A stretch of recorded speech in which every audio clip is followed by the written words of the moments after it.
لا حول ولا قوة إلا بالله العلي العظيم. حسبنا الله نعم الوكيل، نعم المولى ونعم النصير. بسم الله الرحمن الرحيم. الحمد لله رب العالمين، بارئ الخلائق أجمعين، وهو أرحم الراحمين في موضع العفو والرحمة، وأشد المعاقبين في الشدة والنقمة. ثم الصلاة والسلام والتحية والإكرام على رسوله البشير النذير، السراج المنير، مولانا ومولى الثقلين، جد الحسنين أبي القاسم محمد، وعلى أهل بيته الطيبين الطاهرين المعصومين المظلومين، الذين أذهب الله عنهم الرجس وطهرهم تطهيرا.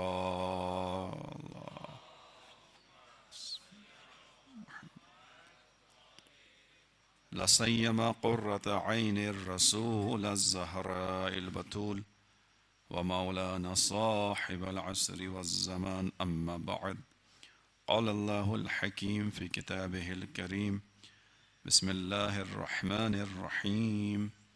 لقد خلقنا الإنسان في أحسن تقويم ثم رددناه أسفل سافلين إلا الذين آمنوا وعملوا الصالحات فلهم أجر غير ممنون. درود بھیجئے محمد وآل محمد پر.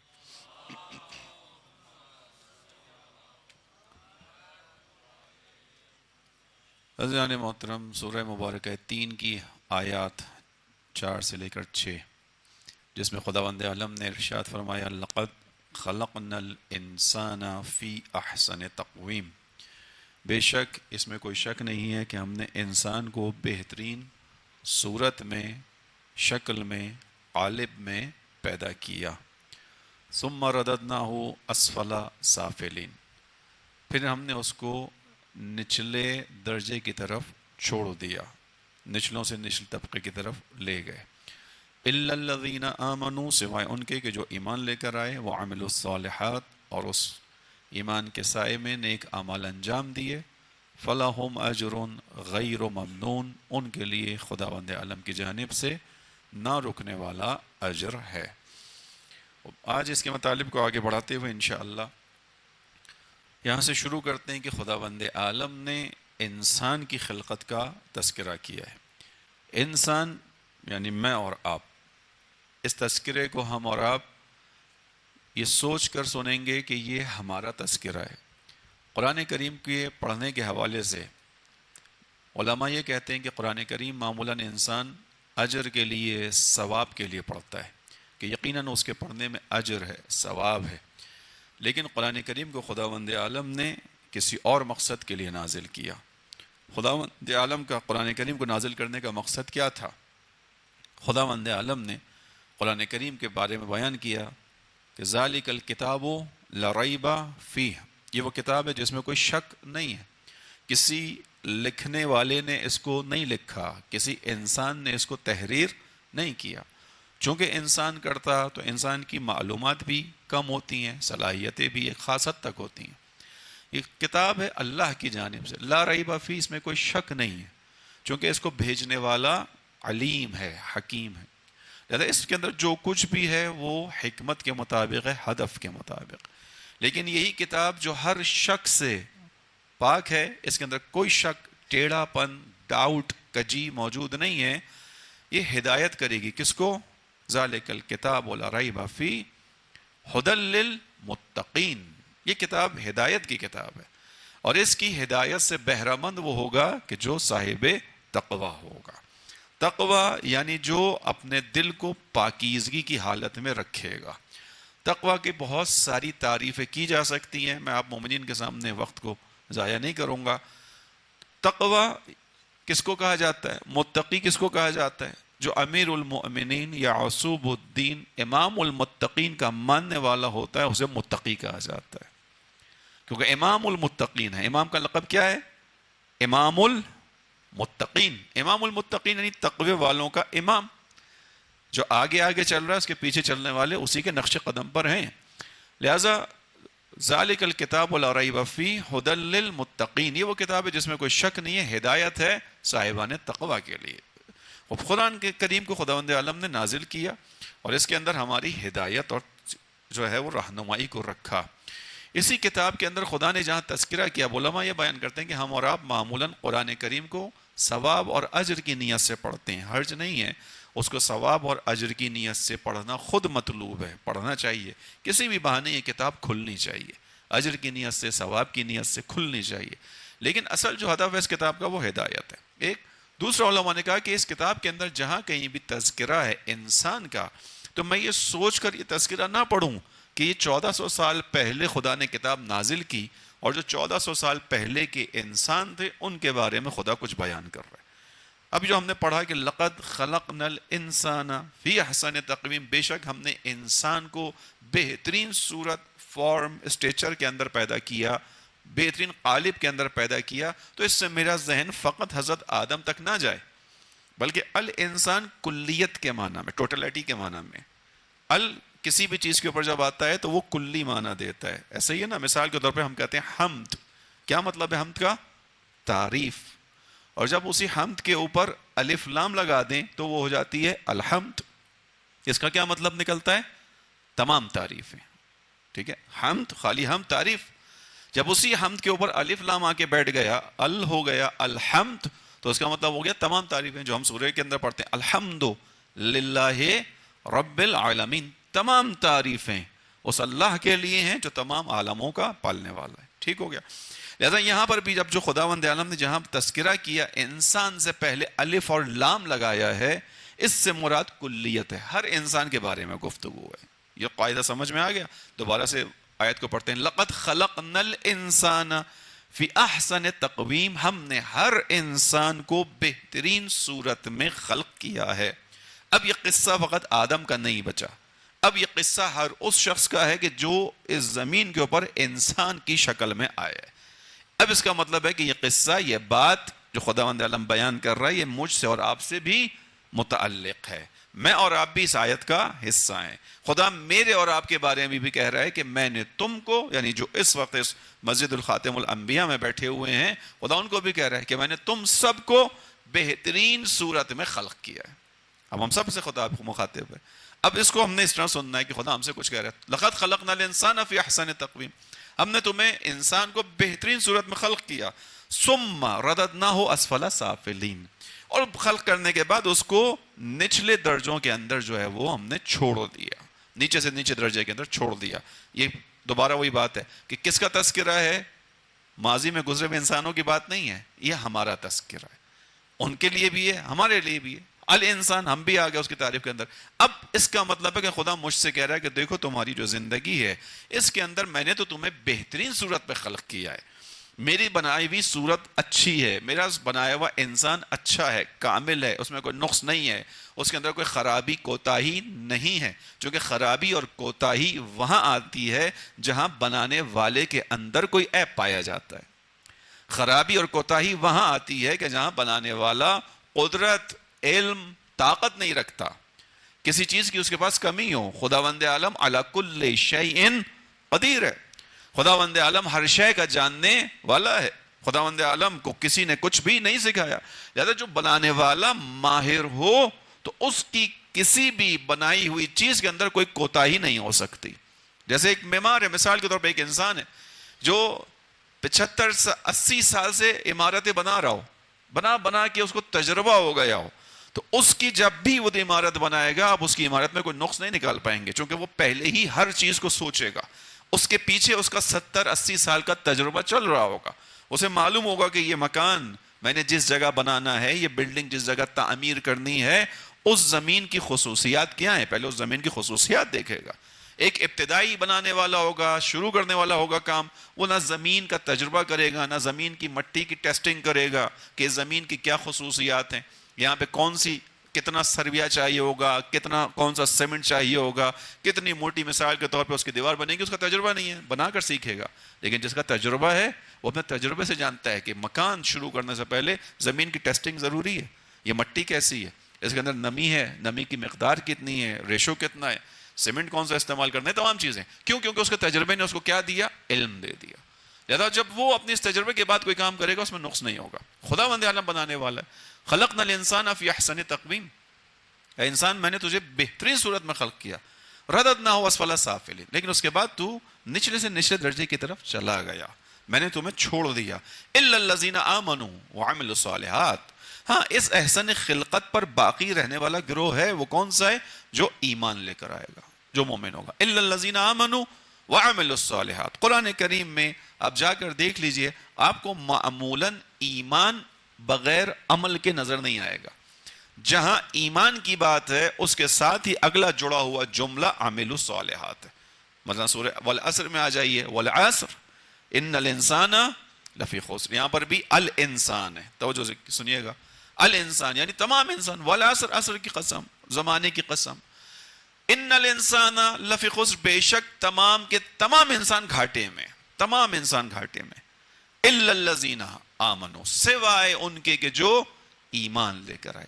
فقط ایمان پہ بات ختم ہو گئی، یہ بحث سمجھیے گا آج، ایمان عقیدے کا حصہ ہے۔ ہمارے یہاں بحث ہے، میں اس پہ تھوڑا سا آگے چل کے وضاحت کروں گا، پہلے ابتدائی نکات بیان کر دوں۔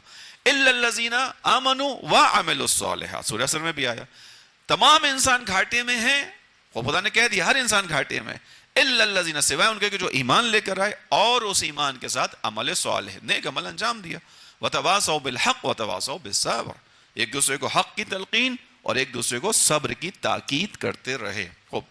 خدا نے ہمیں اور آپ کو خلق کیا، بہترین صورت میں خلق کیا، اور خداوند عالم کی اس بھری ہوئی کائنات کو جب میں اور آپ دیکھتے ہیں، مثال کے طور پہ ہم دریاؤں اور سمندروں کے اندر موجود جو خدا کی مخلوقات تیر رہی ہیں انہیں دیکھتے ہیں تو ہماری زبان سے سبحان اللہ نکلتا ہے، ہماری زبان سے الحمدللہ نکلتا ہے۔ ہم جنگلات میں اگنے والے درختوں، ان کی اقسام، ان کے پتوں، ان پہ لگنے والے پھولوں اور پھلوں کو دیکھ کر تعریف کرتے ہیں، ان کو دیکھ کر ہماری زبان سے واہ نکلتا ہے۔ یا اسی طرح تھوڑا سا آسمانوں میں چلے جائیے، آسمانوں کا مطالعہ کرتے ہیں، ستاروں کا مطالعہ کرتے ہیں، گیلیکسیز کا مطالعہ کرتے ہیں، ایسا ہی ہے نا؟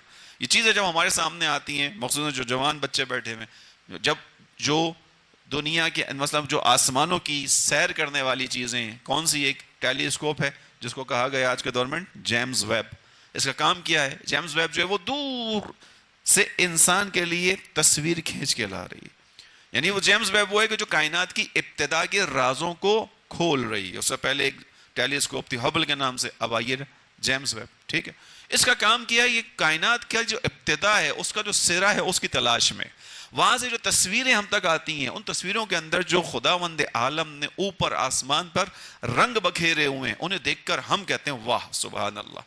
خدا نے یہ سب کچھ بنانے کے بعد اپنی تعریف کہیں بھی نہیں کی۔ خدا نے یہ سب کچھ بنانے کے بعد جو اپنی تعریف کی ہے وہ اس وقت کی ہے جب اس نے انسان کے بنانے کا تذکرہ کیا کہ ہم نے انسان کو خلق کیا۔ اس انسان کو خلق کرنے کے بعد اس نے کہا فَتَبَارَكَ اللَّهُ أَحْسَنُ الْخَالِقِينَ، بابرکت ہے وہ ذات جو بہترین خلق کرنے والی ہے۔ اس کا مطلب کیا ہوا؟ اس کا مطلب ہے کہ کائنات کے اس بہترین سآنے کی جو بہترین خلقت ہے وہ انسان ہے۔ اس کائنات کے بہترین بنانے والے شاہکار، اس کے جو مصور ہے، اس نے اپنے آپ کو مصور کہا ہے، قاہر ہے، اس نے اپنے آپ کو قاہر کہا ہے، قہار کہا ہے، جو بہترین بنانے والا ہے، جو علم و حکمت و ہدف کے تحت چیزوں کو بناتا ہے، جس کے بنانے میں کوئی نقص نہیں، کوئی کمی نہیں، کوئی کوتاہی نہیں۔ اس نے اتنی بڑی کائنات بنانے کے بعد اپنے آپ کو تعریف میں نہیں لے کے گیا، انسان کو۔ انسان سے مراد، وہی دوبارہ بات دہراؤں گا، انسان سے مراد ہم یہ سوچ کر سنیں کہ کسی تیسرے شخص کا تذکرہ ہے؟ نہیں۔ جب میں کہوں انسان تو میں اپنی جانب متوجہ ہوں اور آپ سب اپنی جانب متوجہ ہوں کہ خدا مجھے بنانے کے بعد کہہ رہے۔ البتہ یہ الگ بات ہے کہ ہمارا درجہ بہت نیچے جا کر آئے گا۔ خداوند عالم نے جن کو انسان کامل بنایا، اب نام لے کے کہوں، یعنی خدا نے جب حضرت محمد کو بنایا تو اپنی تعریف کی، فتبارک اللہ احسن الخالقین۔ جب خداوند عالم نے رسول اللہ کو بنایا، جب خداوند عالم نے امام علی کو بنایا، پنجتن پاک کے نور کو خلق کیا، تو پھر وہ جگہ تھی خدا نے کہا فتبارک اللہ احسن الخالقین. کتنی مقدس ارواح ہیں یہ کہ جن کو خداوند عالم نے خلق کیا ہے. بس لیکن ہم بھی اسی کے اندر آتے ہیں، کیونکہ انسان کا عنوان ہمارے اوپر بھی صادق آتا ہے. ہمارا درجہ نیچے کا ہے، لیکن بہرحال انسان میں توجہ کیجئے گا. اب خدا نے انسان کو بہترین خلق کیا. بہترین خلق کرنے کے بعد خداوند عالم نے کہا رددنا اسفل سافلین، جسے ہم نے چھوڑ دیا. اب یہ اسفل سافلین یعنی بالکل نچلے حصے کی طرف اس کا سفر ہے، سوائے اس کے کہ جو ایمان لے کر آیا اور اس کے ساتھ عمل صالح کیا، اس کو متواتر اجر میں لگا. یہاں سے اب گفتگو کو موڑ توجہ کیجئے گا. اس کا مطلب عزیزان من یہ ہو گیا کہ میں اور آپ بے عنوان انسانی زندگی کے اندر جو آئے ہیں، جتنی بھی زندگی میں اور آپ اس دنیا میں گزاریں گے، ہمارے آنے کا انتخاب ہم میں سے کسی کے پاس بھی نہیں تھا. ایسا ہی ہے، ہم اپنے انتخاب سے زمین پر آئیں. آپ میں سے کسی نے عالم ارواح میں خداوند عالم سے درخواست کر کے کہا تھا کہ جب تم مجھے زمین پر بھیجنا تو کوئٹہ میں بھیجنا؟ ہم میں سے کسی نے بھی نہیں کہا تھا. ہم تو تھے ہی نہیں، ہمیں پتہ ہی نہیں. عالم زر کی بحث ہے، خداوند عالم نے عالم زر میں اقرار لیا، ہمیں نہیں معلوم وہ کہاں ہوا. وہ ٹھیک ہے، ہم اس پہ ایمان رکھتے ہیں. ہم میں سے کسی نے اپنے دنیا میں آنے کے لیے انتخاب نہیں کیا تھا کہ کس زمین پر جانا ہے. ہم نے یہ انتخاب بھی نہیں کیا تھا کہ کس صورت میں جانا ہے. ایسا ہی ہے، یہ انتخاب خداوند عالم کا ہے. اسی طرح ہمارے اس دنیا سے جانے کا بھی انتخاب ہمارے پاس تو نہیں ہے. ہمارے اس دنیا میں آنے کا انتخاب خدا کا، ہمیں اس دنیا سے لے جانے کا انتخاب خداوند عالم کا. جب وہ چاہے گا، ہماری زندگیوں کا پیمانہ بھر جائے گا، وہ ہمیں اس دنیا سے لے جائے گا. انا للہ و انا الیہ راجعون. انسان کے لیے یہی ایک چھوٹی سی آیت دستور حیات ہے.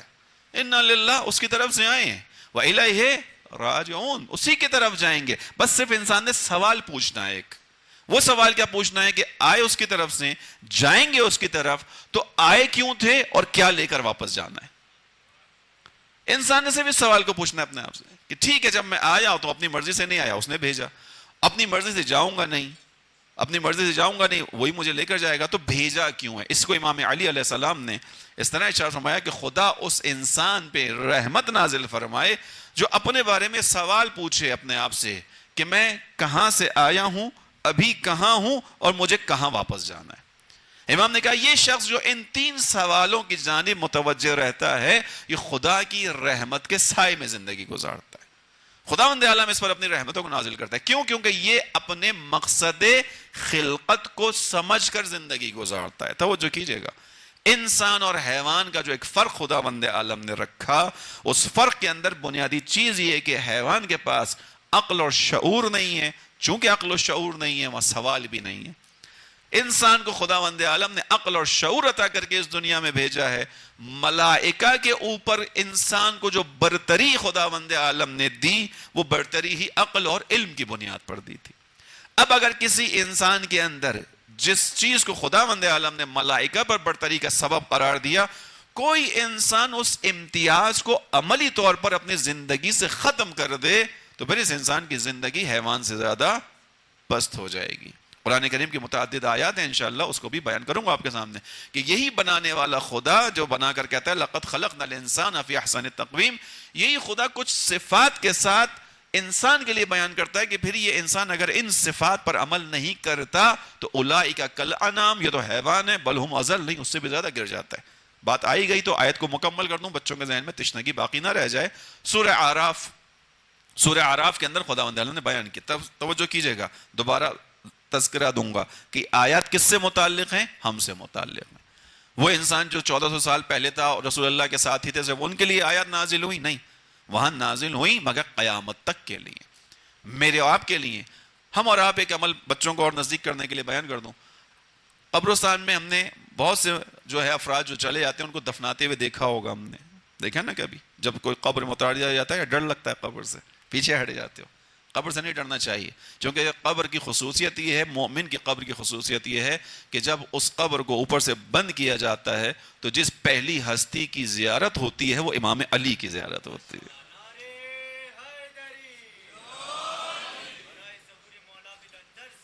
اللہ، اہل بیت کے ماننے والوں کے لیے موت خوف کا ذریعہ نہیں ہونا چاہیے. اہل بیت کے ماننے والوں کے لیے تو موت ایک آمادگی کا نام ہے. ہاں، ہمیں آمادگی رکھنی ہے. جس چیز کے ذریعے سے پہلی زیارت انسان کی امام علی کی ہو، اس سے کیسا خوف ہونا چاہیے، ٹھیک ہے. لیکن بہرحال اس قبر کے اندر تلقین کا عمل ہوتا ہے. مردے کو لٹا دیا، ایک آدمی نیچے اترتا ہے، اس قبر کو مردے کو لٹاتا ہے، لٹانے کے بعد اس کے شانوں کو پکڑتا ہے، ایسا ہی نا، سیدھے ہاتھ سے سیدھا، الٹے ہاتھ سے الٹا شانہ، اور اس کے بعد ایک آدمی اوپر سے تلقین کے الفاظ کو دہراتا ہے. اس کا شان شروع کہاں سے ہوتا ہے؟ اسمع افہم اسمع افہم اسمع افہم. یہاں پر بھی ایک نقطہ ہے کہ دیکھو اہل بیت علیہ السلام کا مکتب کتنا خوبصورت مکتب ہے. اہل بیت کے ذریعے سے ہمیں کیا سکھایا گیا. اسمع کا کیا مطلب ہے؟ سن. افہم کا کیا مطلب ہے؟ سمجھ. ہم کس سے کہہ رہے ہوتے ہیں؟ مردے کے شانے کو پکڑ کے کہتے ہیں اسمع افہم اسمع افہم. ہمارے یہاں جو کچھ بھی ہے وہ بیکار نہیں ہے، اس کا ہدف ہے. یعنی ہمیں ان چیزوں کے ذریعے سے بتایا گیا کہ ایک مومن مرنے کے بعد فقط اس کی اس دنیا سے آنکھیں بند ہوتی ہیں، اس کی حیات ختم نہیں ہوتی، اس کی زندگی ختم نہیں ہوتی. وہ مرنے کے بعد بھی سننے کی بھی صلاحیت رکھتا ہے، سمجھنے کی بھی صلاحیت رکھتا ہے. تو وہ مومن جو مرنے کے بعد سمجھنے کی صلاحیت رکھتا ہو، وہ زندگی میں سمجھنے کی کتنی صلاحیت رکھتا ہوگا. اور یہی اس مومن کی سمجھنے کی صلاحیت ہے کہ اس زمین کے اوپر طرح طرح کے مکاتب فکر اس کے سامنے آئے، طرح طرح کے راستے نظر آئے. اس نے مشکلات کے باوجود جس راستے کو چنا وہ علی ابن ابی طالب کے دروازے کو چنا. یہ مومن کی سمجھ ہے. ٹھیک ہے مشکل آئے گی علی کا نام لے کے، علی کے نام کے ذریعے سے مشکل آئے گی، طے شدہ ہے. ایک شخص رسول اللہ صلی اللہ علیہ وآلہ وسلم کی خدمت میں آیا.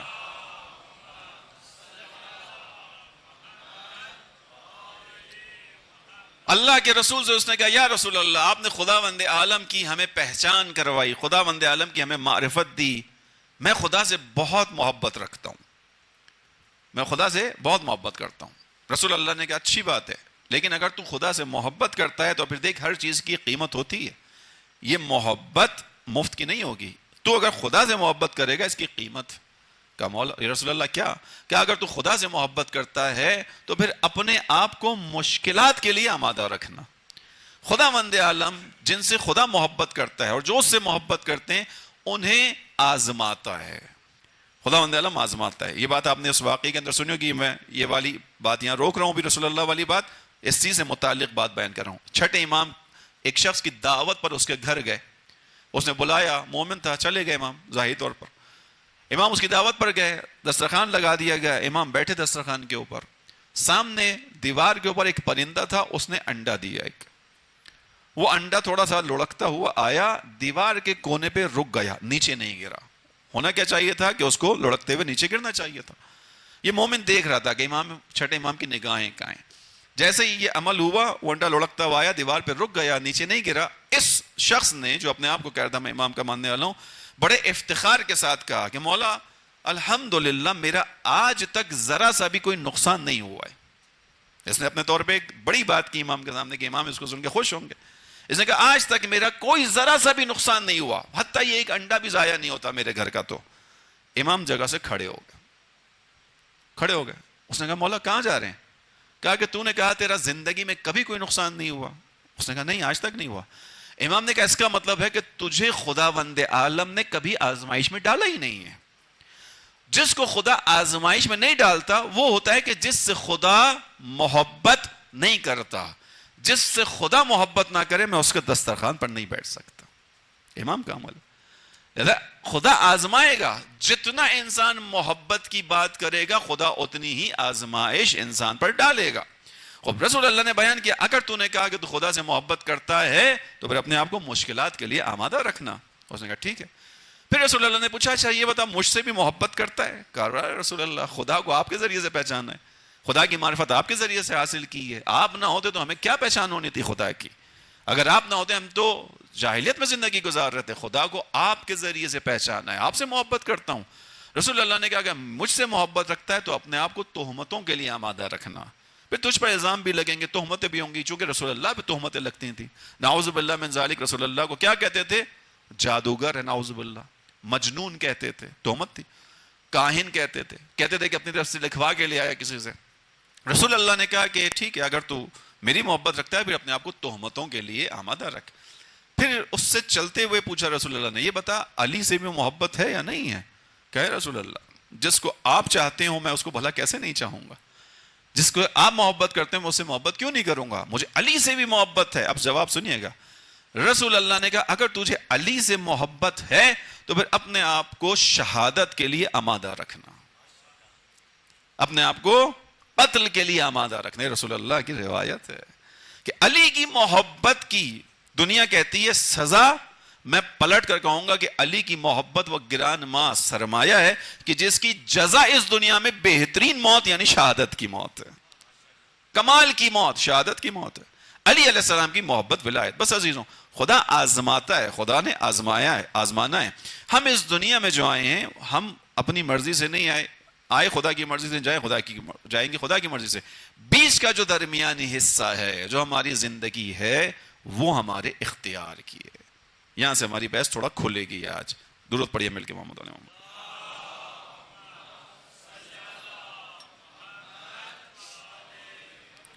ہم نے انسان کو بہترین صورت میں خلق کیا, اس کو پھر اسفل سافلین میں چھوڑ دیا. الا الذین آمنوا, جو سوائے اس کے جو ایمان لائے اور عمل صالح کیا.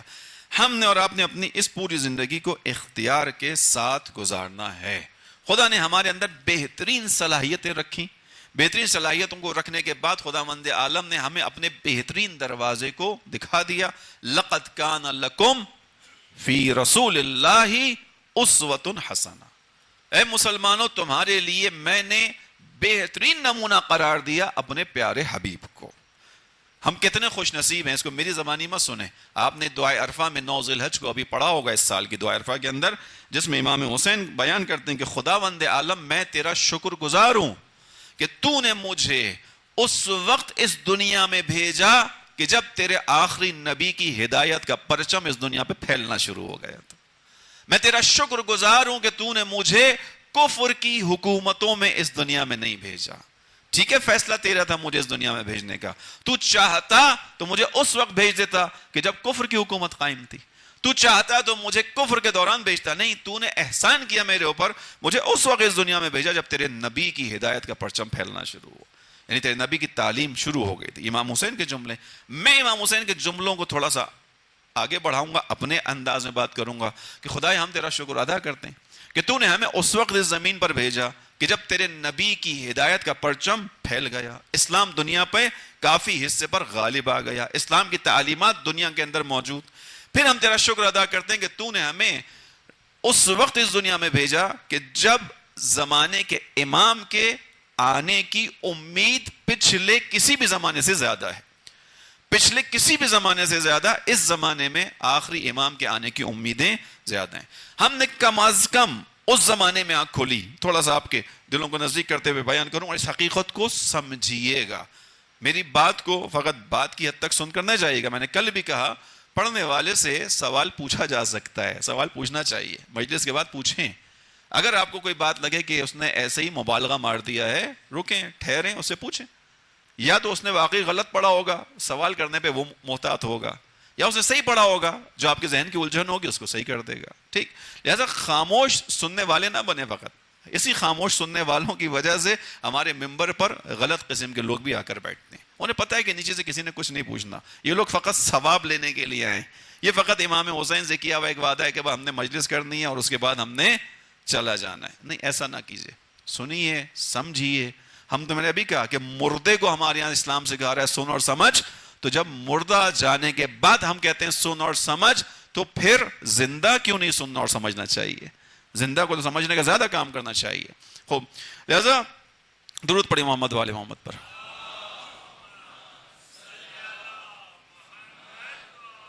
دیکھیے کہاں سے کہاں نکل گیا. بارے دے کر صلوات پڑھیے گا.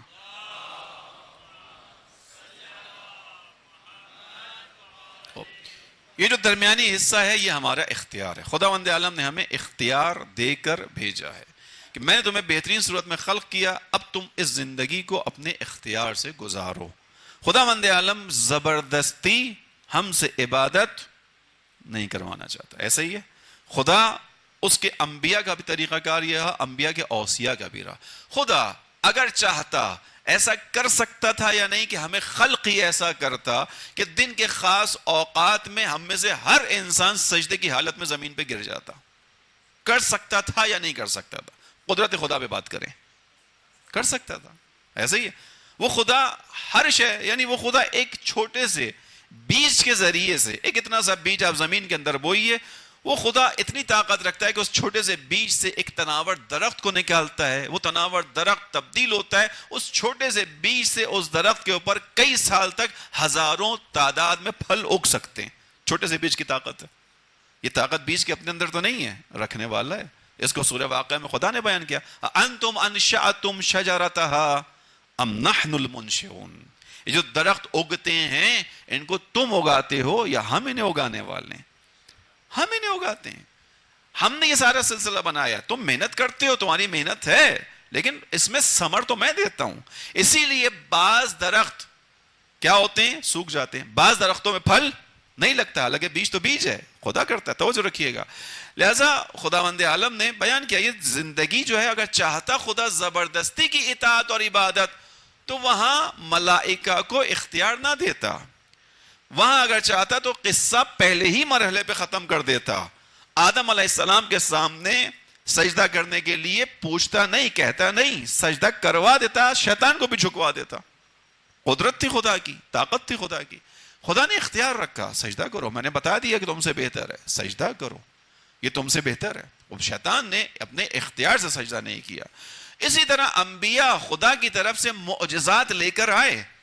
انبیاء خدا کی طرف سے معجزات رکھتے تھے، طاقت رکھتے تھے.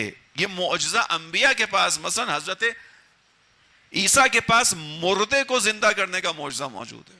اس سے بڑھ کر مردہ تو پھر ایک شکل ہے، ایک انسان ہے. جو انسان تھا چلتا پھرتا تھا، چلتا پھرتا انسان گر گیا زمین پر، اس کی روح ختم ہو گئی، مر گیا. یہ تو پھر ایک انسان تھا، بنا ہوا تھا. اس کے اندر روح ڈالنا شاید آسان ہو بنسبت اس کے کہ جس کو خدا نے قرآن کریم میں کہا کہ اے عیسیٰ کیا کرو. حضرت عیسیٰ نے خود کہا انی اخلق لکم من الطین طیرا، میں تم لوگوں کے لیے مٹی سے پرندہ بناؤں گا. انی اخلق لکم، میں خلق کروں گا. توجہ کیجئے گا. ہمارے یہاں کہا جاتا ہے کہ ہر چیز شرک ہے، یہ شیعہ شرک کے ماننے والے ہیں، یہ شیعہ جو ہیں شرک کرتے ہیں. ہم تو قرآن کریم پر عمل کرتے ہیں. حضرت عیسیٰ کی یہ آیت ذہن میں رکھنا بچوں. اگر کبھی کوئی سوال کرے تو جواب ہو تمہارے پاس. قرآن کریم سے توسل یا ائمہ علیہ السلام کی قدرت پر جواب ہو. حضرت عیسیٰ کو خدا نے کہا، حضرت عیسیٰ قرآن میں کہہ رہے ہیں انی اخلق لکم، میں خلق کروں گا تمہارے لیے من الطین طیرا، مٹی سے پرندہ. اور جب میں اس کو مٹی سے بنا دوں گا اس کے بعد کیا ہوگا؟ اس میں اللہ کے اذن سے روح ڈال کر اسے اڑا دوں گا. توجہ، خلق میں کروں گا، شکل میں بناؤں گا، صورت میں بناؤں گا. جب وہ مکمل ہو جائے گا اللہ کے اذن سے اس میں روح ڈال کے، اللہ کے اذن سے روح آئے گی، وہ اڑ جائے گا. اور حضرت عیسیٰ نے کیا، مٹی سے پرندوں کو خلق کیا، ان میں اللہ کے اذن سے روح آئی، پرندہ زندہ ہو کے اڑنا شروع ہو گیا. اس واقعے پہ کوئی نہیں کہتا کہ یہ شرک ہے، اس واقعے پہ کوئی نہیں کہتا. خداوند عالم اگر حضرت عیسیٰ سے یہ کام لے سکتا ہے، اس سے بڑھ کے آگے بڑھ جاؤں. چلیں توسل پہ بات آ گئی. ہمارے موضوع سے متعلق ہے، بچوں کے ذہن میں بٹھانے کے لیے بات. توسل سمجھ لو. آج حضرت امام علی علیہ السلام کے بارے میں ہم جو طاقت کے قائل ہیں اس کا قرآن سے حل بتا رہا ہوں. حضرت موسیٰ اپنے لشکر کے ساتھ پہنچے. کہاں پہنچے؟ دریا پر.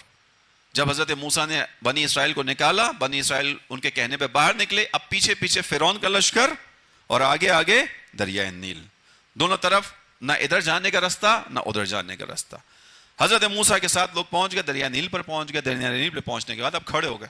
حضرت موسیٰ کے ساتھیوں نے، مومنوں نے حضرت موسیٰ سے کہا اب تو پکڑے گئے، مارے گئے، اب تو آگے دریا ہے، پیچھے فرعون کا لشکر ہے، ہم دریا کیسے پار کریں؟ کشتیاں بھی نہیں ہیں، تیرنا آتا نہیں، دریا نیل ہے، ایک لمبا فاصلہ ہے. حضرت موسیٰ نے جواب دیا، اور حضرت موسیٰ کا جواب ہر مومن کا جواب ہونا چاہیے. یعنی ظاہری طور پر حضرت موسیٰ اپنے لوگوں کے ساتھ ایک بند گلی میں آ گئے. ایسا ہی ہے، بند گلی کس کو کہتے ہیں؟ نہ نکلنے کا آگے جانے کا راستہ نہ پیچھے جانے کا راستہ. ایسا ہی ہے. لیکن قرآن بتاتا ہے، حضرت موسیٰ بتاتے ہیں کہ خداوند عالم کے ماننے والوں کے لیے کوئی گلی بند نہیں ہوتی. اگر ان کا اعتماد خدا پر ہو تو پھر کوئی راستہ بند نہیں ہوتا. حضرت موسیٰ نے کیا جواب دیا؟ گھبراؤ نہیں، ان معی ربی سیہدین، میرا پروردگار میرے ساتھ ہے اور وہ ضرور مجھے کوئی نہ کوئی رہنمائی کرے گا. یہ کہاں کہا حضرت موسیٰ نے؟ جب آگے پھنس گئے پیچھے بھی پھنس گئے. توجہ کیجیے گا. مومن کتنے بھی برے حالات ہوں وہ کبھی بھی خداوند عالم پر ایمان کو نہیں چھوڑتا. ان معی ربی سیہدین، میرا رب میرے ساتھ ہے. اس جملے کو بھی سمجھ لیجئے گا. رب کیوں ساتھ ہے؟ اس لیے کہ میں اپنے پروردگار کے ساتھ ہوں. میں نے اس کے کہنے پر عمل کیا ہے. جب میں نے اس کے کہنے پر عمل کیا ہے تو وہ مجھے بیچ میں نہیں چھوڑے گا. جب میں اس کے کہنے پہ چل رہا ہوں تو مجھے بیچ میں نہیں چھوڑے گا. خوب حضرت موسیٰ نے کیا کیا؟ خدا کا انتظار کیا. خدا نے حضرت موسیٰ پر وحی بھیجی، موسیٰ ان اضرب بعصاک البحر، موسیٰ یہ تمہارے ہاتھ میں لکڑی ہے، اس کو کیا کرو؟ دریا پر مارو. توجہ کیجئے گا، توسل پہ آ گئی یہاں سے بات. موسیٰ ان اضرب بعصاک البحر، موسیٰ یہ جو ہاتھ میں عصا ہے اس کو اس دریا پہ مارو، پانی پہ مارو. حضرت موسیٰ نے اس عصا کو دریا پر مارا تو کیا بنا؟ دریا کے اندر راستہ بن گیا. راستہ بنا. قرآن کریم کی آیت سنا رہا ہوں میں، روایت تو نہیں ہے جس میں کوئی اختلاف کرے ہمارا مسلمان بھائی، آیت قرآنی، قرآن کے اندر لکھا ہوا ہے. حضرت موسیٰ نے دریا پر عصا کو مارا، دریا دو حصوں میں تقسیم ہوا، راستہ بنا. حضرت موسیٰ اور ان کی قوم اس راستے سے دریا کے دوسری طرف نکل گئی. سنا ہوا واقعہ، پڑھا ہوا واقعہ. سوال میرا یہ تھا کہ جو دریا کے اندر راستہ بنایا، یہ راستہ کس چیز نے بنایا؟ آیا یہ خود اس عصا کی طاقت تھی کہ جس کے ذریعے سے دریا میں راستہ بنا، اس عصا کی طاقت تھی یا نہیں؟ خدا نے حضرت موسیٰ کے لیے راستہ بنایا، عصا کو ذریعہ قرار دیا. عصا کو ذریعہ قرار دیا. عصا کی طاقت نہیں تھی دریا میں راستہ بنانا، عصا کو خدا نے ذریعہ قرار دیا. یعنی سادہ الفاظ میں دریا میں راستہ عصائے موسیٰ نے نہیں بنایا، خدائے موسیٰ نے بنایا. دریا میں راستہ کس نے بنایا؟ خدائے موسیٰ نے بنایا. لیکن اس کے لیے کام لیا، خدا نے توسل کروایا، کہا کہ اس عصا کو اس دریا پہ مارو. میں خدا سے کہوں گا خدا بندہ جب راستہ تو نے بنانا ہے اور جب موسیٰ نے تجھ سے کہا کہ پروردگار میں اپنے مومنوں کو لے کر آ گیا، اب آگے کیا کروں، تو راستہ دکھا، تو ایک دم سے کر دیتا، تمام لوگوں کی آنکھوں کے سامنے ہوتا، دریا دو حصوں میں تقسیم ہو جاتا، تو نکال دیتا لوگوں کو. شاید خدا کی طرف سے جواب آئے کہ میں اس ذریعے سے انسانوں کو وسیلے کی اہمیت سمجھانا چاہ رہا تھا کہ میں کام کرتا ہوں مگر وسیلہ محتاج نہیں ہوں، لیکن دنیا کے اندر کام کرنے کا ایک ذریعہ ہے.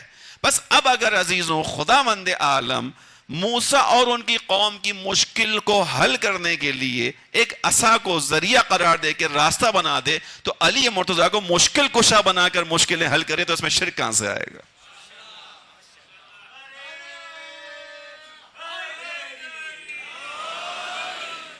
توجہ کیا آپ نے؟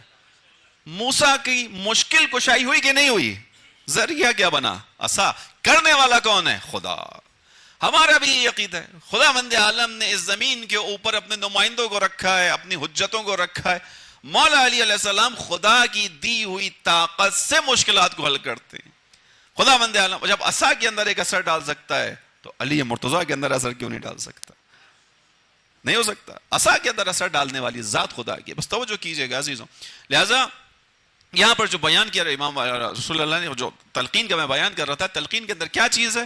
تلقین کے اندر جب شانوں کو ہلاتے ہیں تو اس کے اندر کیا پڑھتے ہیں؟ تمہارا جب ملک آئیں، فرشتے آئیں، گھبرانا نہیں. لا تخافا ولا تحزن، گھبرانا نہیں، غم مت کرنا. کیوں؟ کیونکہ تمہارے پاس ہر چیز کا جواب ہے. جب تم سے پوچھیں گے تمہارا رب کون تھا، کہنا اللہ جل جلالہ ربی. جب تم سے پوچھیں گے تمہارا دین کیا تھا، کہنا الاسلام دینی. جب تم سے پوچھیں گے تمہارا نبی کون تھا، کہنا محمد رسول اللہ صلی اللہ علیہ وسلم.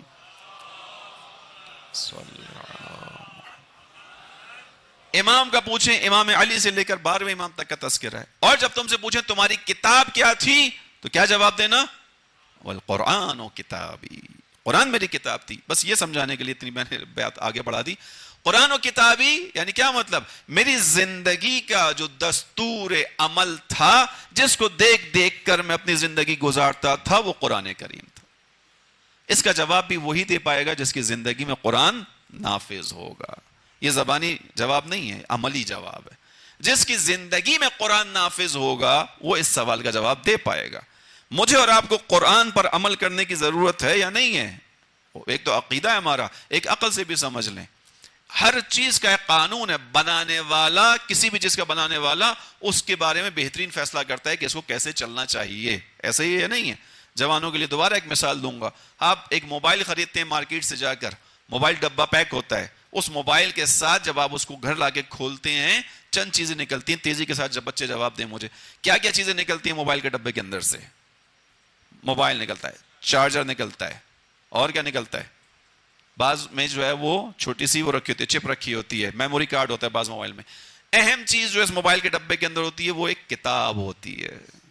اس کو ہم کیا کہتے ہیں؟ مینول. اس کا کتابچہ ہوتا ہے، مینول ہوتا ہے. اس کا کیا مطلب ہوتا ہے؟ اس کا مطلب یہ ہوتا ہے کہ تم نے اس موبائل کو کیسے استعمال کرنا ہے.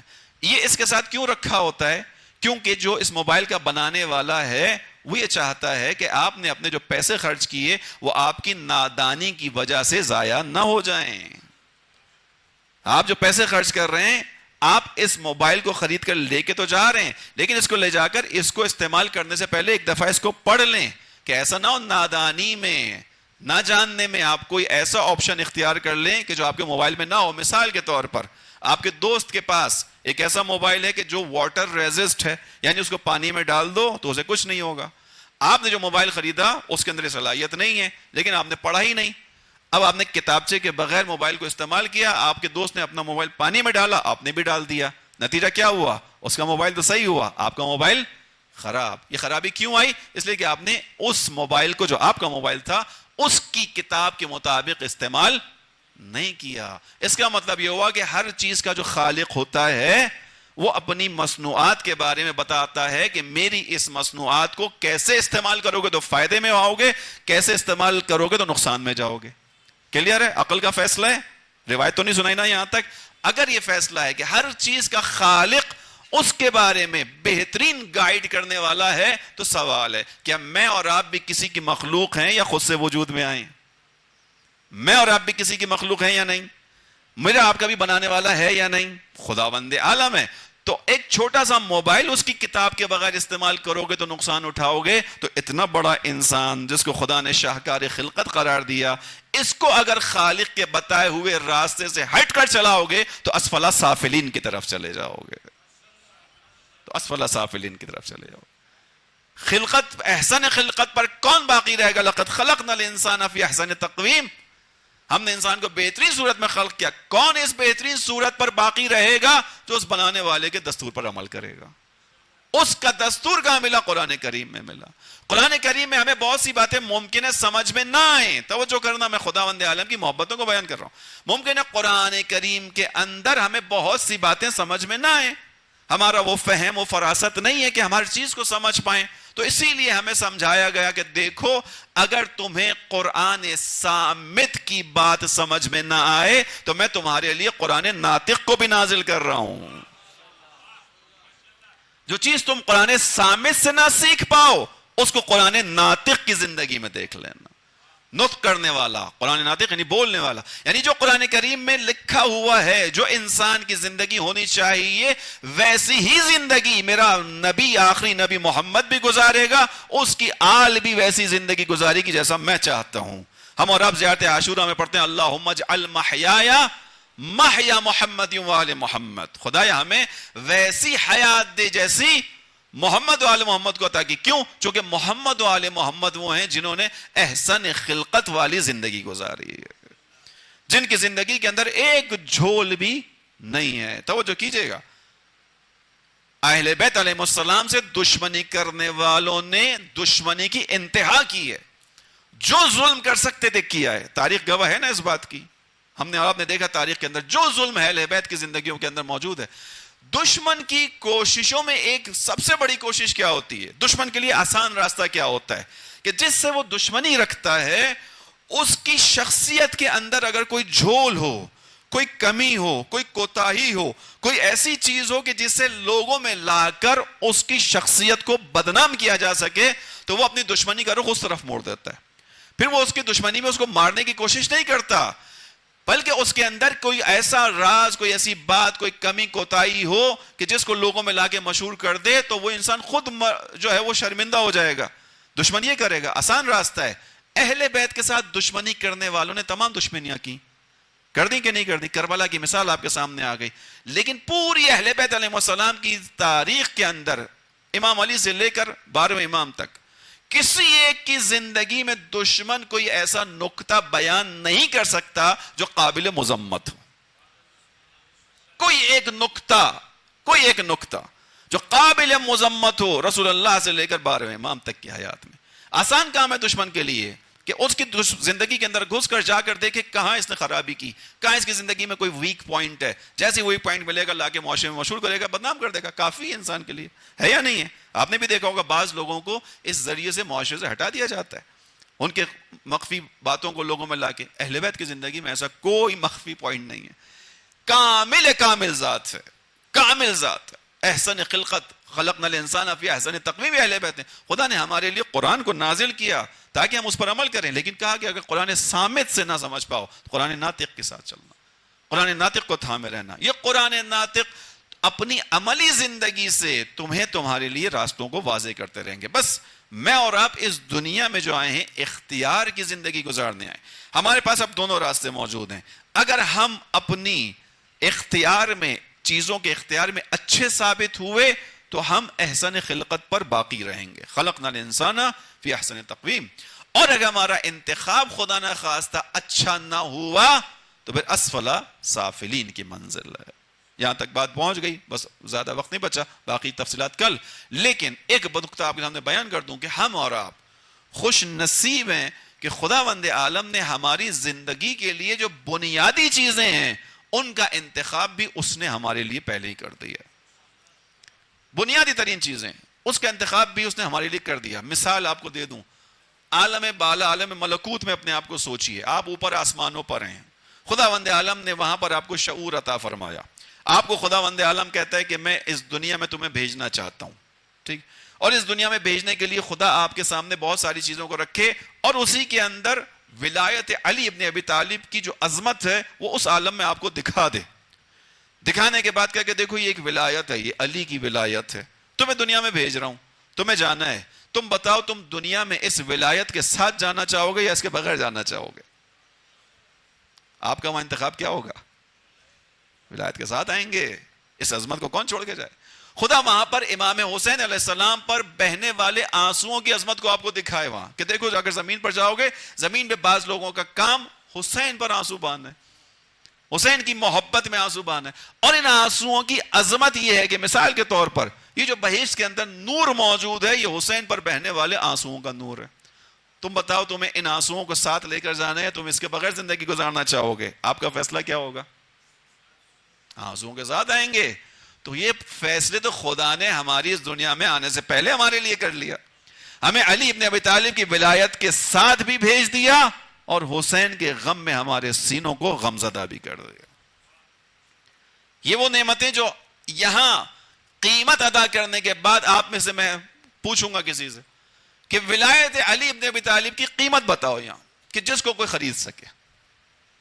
کہ اگر آپ دنیا کے مالدار انسان ہوتے, بل گیٹس ہوتے, آپ مائکروسافٹ کا جو مالک ہے بل گیٹس ہوتے, ایلون مسک ہوتے آپ جس کے پاس یہ تمام سوشل میڈیا کی چیزیں, بلین آف ڈالرز ہوتے, ولایت علی کی قیمت بتاؤ کہ جو خریدی جا سکتی ہو. قیمت ہے اس کی, قیمت ہے, لیکن کتنی قیمت ہے اس کو سمجھو اس واقعے سے. 10ویں امام علی نقی علیہ الصلوۃ والسلام,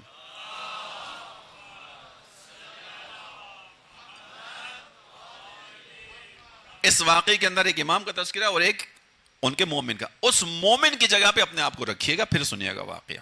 یعنی یہ سوچیں کہ آپ 10ویں امام کے سامنے کھڑے اور جو مومن اپنی بات لے کر گئے امام کے پاس وہ بات آپ کی ہے. اب اپنے آپ کو رکھیں, اس تاریخ میں جائیں, اس کے اندر کھڑے ہو, اپنے آپ کو سوچیں آپ کھڑے ہیں 10ویں امام کے سامنے. آیا مومن, آنے کے بعد 10ویں امام سے کہا مولا ناداری ہے, تنگی ہے, ہاتھ تنگ ہے, مشکل میں ہوں تھوڑا سا, میری مدد فرمائیے. امام نے کہا ٹھیک ہے میں تیری مدد کرتا ہوں, لیکن اس کے بدلے میں تجھ سے ایک معاملہ کرنا چاہتا ہوں. پھر عرض کروں گا کہ اپنے آپ کو رکھیں امام اور ان کے سامنے اپنے آپ کو کھڑا کریں. یعنی آپ کہہ رہے ہیں امام سے اور یہ گفتگو آپ کی اور امام کی ہو رہی ہے. امام کہتے ہیں ٹھیک ہے میں تیری مدد کروں گا, لیکن اس سے پہلے میرے ساتھ ایک معاملہ کر. میں تجھے کچھ پیسے دوں گا, اس کے بدلے میں تجھ سے کچھ لوں گا. وہ شخص کہتا ہے مولا میں تو آپ سے کہہ رہا ہوں میں فقیر ہوں, نادار ہوں, ہاتھ خالی ہے, آپ مجھ سے کہہ رہے ہیں آپ مجھ سے کچھ لیں گے, میرے پاس ہوتا تو میں یہ سوال کیوں کرتا. امام نے کہا کہ تو فقط اس بات کو قبول کر کہ جب میں تجھے پیسے دوں گا اس کے بدلے تجھ سے کچھ لوں گا, تو دے دینا. اس نے کہا مولا آپ کہہ رہے ہیں, مجھے تو اپنے پاس کچھ نظر نہیں آ رہا, لیکن جانتا ہوں کہ آپ جو کہتے ہیں وہ سچ کہتے ہیں, تو اس کا مطلب ہے میرے پاس کچھ ہوگا. جب بھی آپ کہہ رہے ہیں کہ مجھے کچھ دینا, میرے پاس نظر نہیں آ رہا لیکن آپ کہہ رہے ہیں میں ٹھیک ہے. امام نے کہا ٹھیک ہے. امام نے کہا میں تجھے 10,000 دینار یا اشرفی جو بھی سونے کی تھی وہ دیتا ہوں, یہ لے لے, تیری غربت دور ہوگی. اس نے کہا ٹھیک ہے مولا آپ دیں, اس کے بدلے میں کیا دوں؟ کہا کہ تیرے دل میں جو ہماری محبت ہے اسے نکال دے. غریب ہے نا, فقیر ہے نا, نادار ہے, تنگ دست ہے, مدد کر رہا ہوں 10,000 درہم کی, یہ لے لے, اس کے بدلے کیا اگر ہماری محبت دل سے نکال دے. اس نے کہا مولا یہ نہیں کر سکتا, میں آپ کی محبت کے بغیر زندگی کا تصور بھی نہیں کر سکتا. امام نے کہا اچھا میں اشرفیوں کی تعداد بڑھا دیتا ہوں. 10,000 سے امام نے 20,000 کیا, 20 سے 50,000 کیا. توجہ کیجیے گا, وقت ختم ہو گیا. بڑھاتے گئے امام, وہ انکار کرتا رہا, یعنی وہ نہیں, آپ اپنے آپ کو وہاں رکھے, انکار نہیں, مولا نہیں ہوگا, مولا نہیں ہو سکتا, نہیں ہو سکتا. امام نے کہا اچھا آدھی دنیا دوں تب راضی ہے؟ اس کے جملے سنیے. اس نے کہا مولا پوری دنیا بھی دے دیں, اس کے بدلے یہ چاہیں کہ آپ کی محبت کو دل سے نکال کر آپ کے راستے سے ہٹ جاؤں, میں یہ کام نہیں کر سکتا.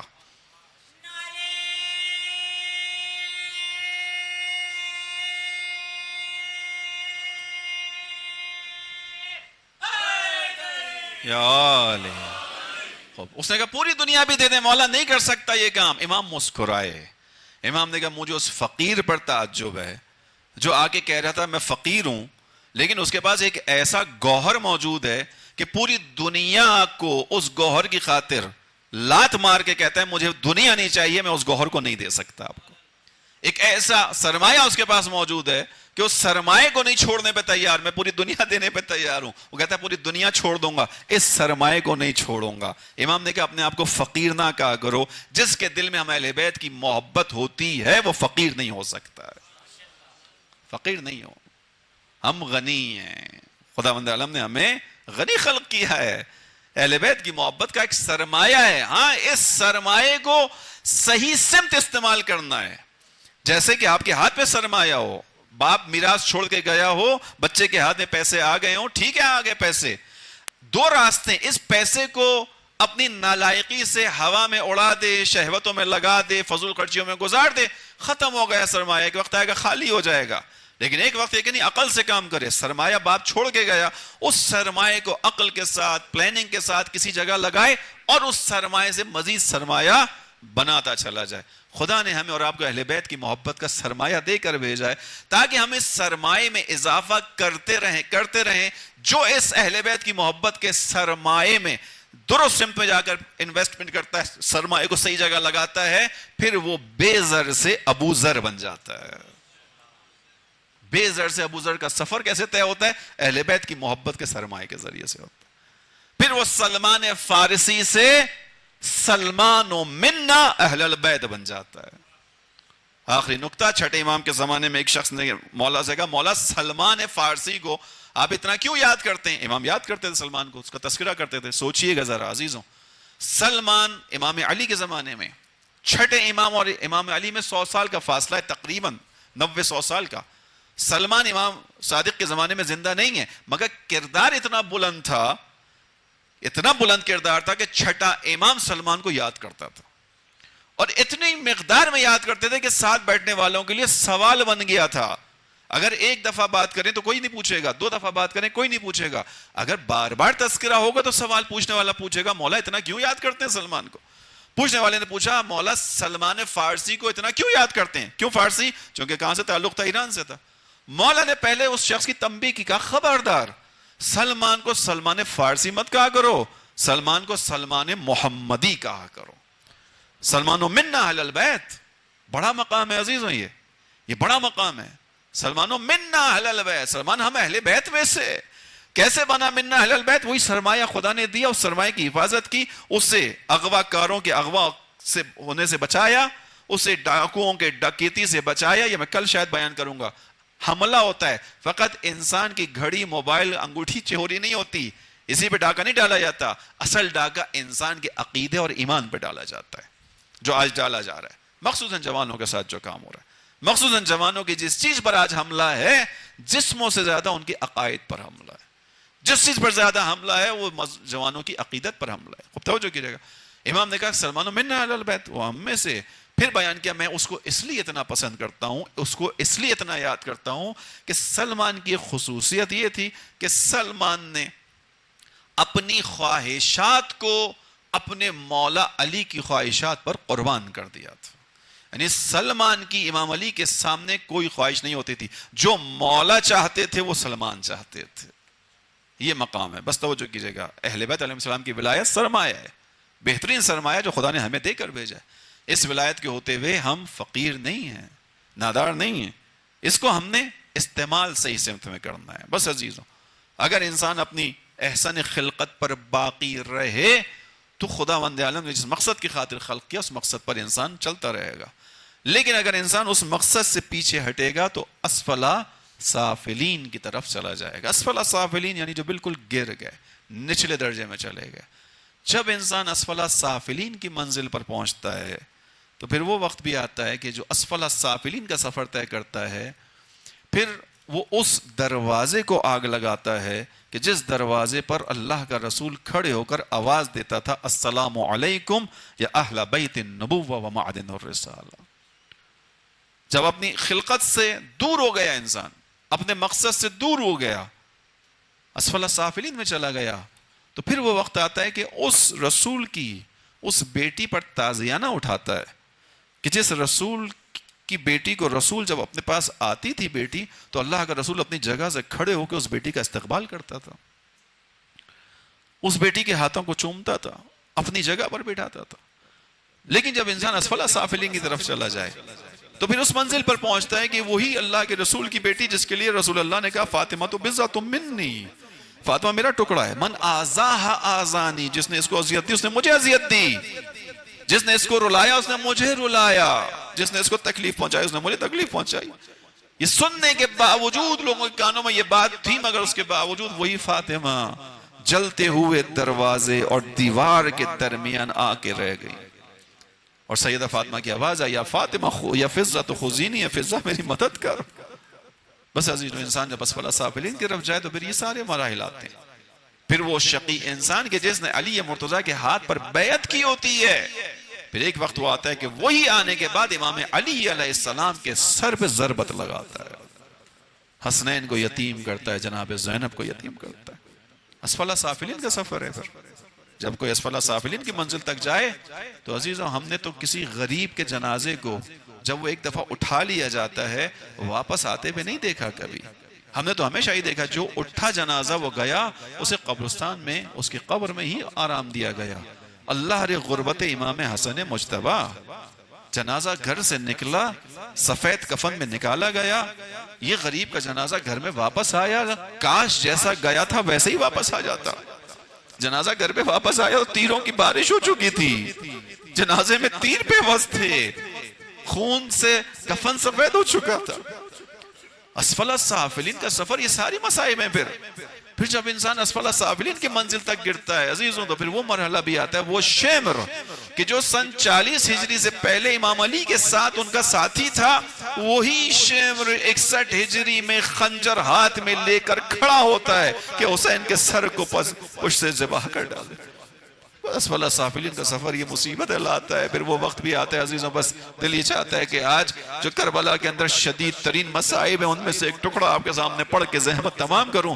ہر منزل ہی مشکل ہے، کس کس کا تذکرہ، اور آپ نے 10 دنوں میں تمام مصائب کو سنا، مگر یہ مصائب ایسے ہیں کہ ان کو سننے سے دل کبھی اکتاتا نہیں ہے، ہمیشہ آمادہ رہتا ہے. لیکن بس وہ مسئلہ اسفل سافلین پہ بیان کر رہا ہوں. عزیزو، کاش کہ امام حسین علیہ السلام کی شہادت پر دشمن رک گیا ہوتا، لیکن پستی میں گرا ہوا یہ لشکر یزید اس جگہ پہنچتا ہے کہ جب امام حسین کو قتل کر دیا تو اس کے بعد ان کے جسم کو لوٹنے کے لیے آ گئے، جسم کو لوٹنے کے لیے آ گئے.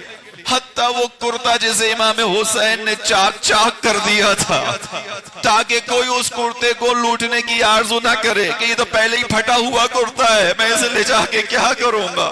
مگر پسترین پستیوں میں گرنے والے، اسفل سافلین میں گرنے والے اس کرتے کو بھی نہ چھوڑ پائے، انہوں نے حسین کے جسم سے وہ کرتا بھی اتار لیا. بلکہ اس سے بڑھ کر میرے مولا کے ہاتھ میں انگلی میں ایک انگوٹھی تھی. ایک قاتل کوشش کرتا ہے کہ کسی طرح اس انگوٹھی کو اتارے، مگر انگوٹھی اتر نہیں پاتی. نتیجے میں کیا کرتا ہے؟ امام حسین کی انگلی کو کاٹ ڈالتا ہے. پستیوں میں اتنا گر گئے کہ انہوں نے مولا کو فقط شہید نہیں کیا، لاشیں کی بے حرمتی بھی کی، میرے مولا کے جسم کو میرے مولا کے جسم سے تمام تبرکات کو لے گئے۔ بس عزیزو آخری منظر آپ کے سامنے بیان کروں، سخت ترین مرحلہ وہ وقت بھی آتا ہے امام حسین کے لاشیں کو لوٹنے کے بعد اعلان کیا جاتا ہے کہ اب لاشوں کو پامال کیا جائے گا، اب لاشوں پہ گھوڑے دوڑائے جائیں گے، لہذا گھوڑوں کو نئی نالے لگائی جائیں، گھوڑوں کی ٹاپوں کو آمادہ کیا جائے۔ اللہ اکبر۔ تاریخ بیان کرتی ہے اس کام کے لیے معمولی گھوڑوں کا انتخاب نہیں ہوا، بلکہ ان گھوڑوں کا انتخاب ہوا جن کے قدم بڑے وزنی ہوتے تھے، جو جب زمین پر قدم مارتے تھے تو ان کے پاؤں کا نشان زمین پر جم جاتا تھا۔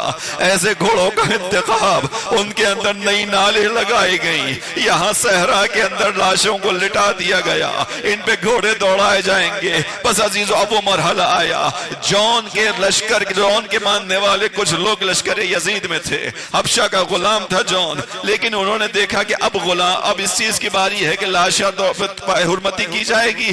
جون کے لوگ، اس افریقہ کے لوگ کے جو لشکر یزید میں تھے، آگے بڑھ کے عمر سعد سے کہتے ہیں تو نے جون کو مار لیا، وہ حسین کا ساتھی تھا، ہم نے کچھ نہیں کہا، لیکن دیکھ لاشیں کی بھی حرمتی نہیں ہونے دیں گے، جیسا بھی ہے ہمارے قبیلے سے تعلق رکھتا ہے، اگر تو نے اس کے لاشیں کی بے حرمتی کی ہماری جنگ ہو جائے گی۔ عمر سعد نے دیکھا، اجازت دی، جون کا لاشہ اس کے قبیلے والے اٹھا کر لے گئے۔ ہر کے لاشے کی باری آئی، ہر کے لشکر والے آگے بڑھے، ہر ہمارے لشکر سے چلا گیا، حسین کا ساتھ دے دیا، تم نے ہر کو مار دیا، مگر یہ ہمارا سردار تھا، ہم ہر کی لاشے کی بے حرمتی برداشت نہیں کریں گے۔ اسی طرح ایک ایک کر کے لاشا اٹھا لیا گیا، حبیب ابن مظاہر کا لاشا، زہیر کا لاشا۔ بس عزیزو ایک جملے میں سن لو، اتنے آمادہ گھوڑوں کے سامنے کربلا کے میدان میں فقط ایک لاشا پامالی کی زد پہ رہ گیا، جو فاطمہ زہرا کا بیٹا تھا۔ ارے یہ وہی حسین ہے جسے گود میں رکھ کر فاطمہ زہرا نے چکیا چلا چلا کر پالا تھا۔ بس اب ادھر حکم ہوا گھوڑوں کو لاشوں پر دوڑا دیا جائے، ارے ادھر کے گھوڑے ادھر دوڑے، ادھر کے گھوڑے ادھر دوڑے، میرے مولا حسین کا جسم پامال، پسلیاں چور چور ہو گئی۔ ارے اسی لیے سید سجاد نے جب آ کے دفنانا چاہا، بنی اسد کے لوگوں سے کہا، بنی اسد کے لوگوں ارے مجھے ایک بوریا لا دو، میں اپنے بابا کے جنازے کو اٹھانا چاہتا ہوں، مگر جسم کا کوئی حصہ سالم نہیں بچا، ایک بوری لا دو۔